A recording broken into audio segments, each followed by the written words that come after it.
अर्थात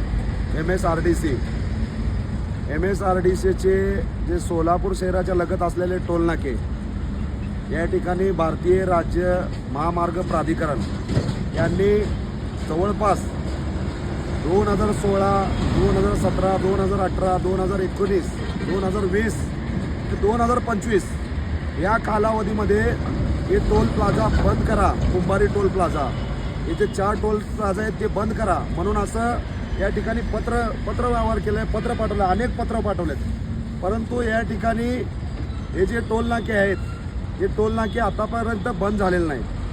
खऱ्या अर्थाने गोरगरीब, कष्टकरी, शेतकरी, ट्रक चालक, मालक, सर्वसामान्य लोकाला या टोलचा खूप मोठा उर्दंड बसत आहे.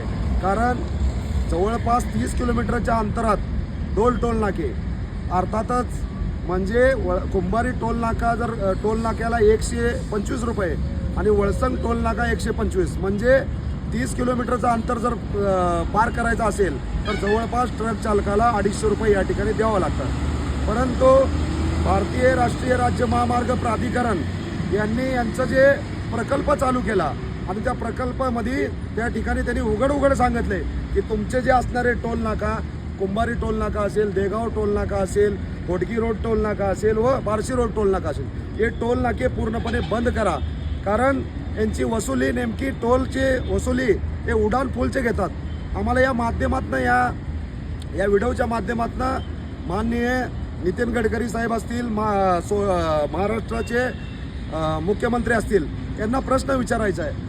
जर MSRDC टोल वसुली करत आहे, जे शहरात जे झालेले शहराच्या लगत जे उड्डाण पूल आहेत त्याची वसुली आहे हे म्हणतात MSRDC. मग MSRDC असेल तर सोलापूर महानगरपालिका कशाचा कर वसूल करते? हा सगळ्यात मोठा प्रश्न आहे. नेमकं चाललंय काय?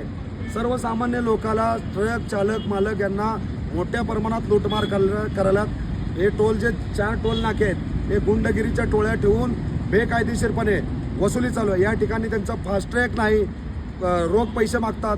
जर तुम्ही नियमात असाल तर तुम्हाला कंपल्सरी फास्टॅग असणं गरजेचं आहे, पण ते फास्टॅग वापरत नाहीत, रोख पैसे घेतात. आणि मध्यरात्री तर सर्वसामान्य ट्रक चालक, मालक यांच्याकडून जवळपास 1000, 1200, 1500 म्हणजे यांच्या मनाला येईल त्याप्रमाणे हे वसुली करतात. आज भारतीय राष्ट्र महामार्ग प्राधिकरण प्रकल्प अधिकारी कासर साहेब यांना आम्ही इशारा दिला आहे, तुम्ही या ठिकाणी या लोकाला आदेश नाही काढला, जर ह्याची हालचाल नाही केली तर आम्ही येणाऱ्या काळात तुमच्या ऑफिससमोर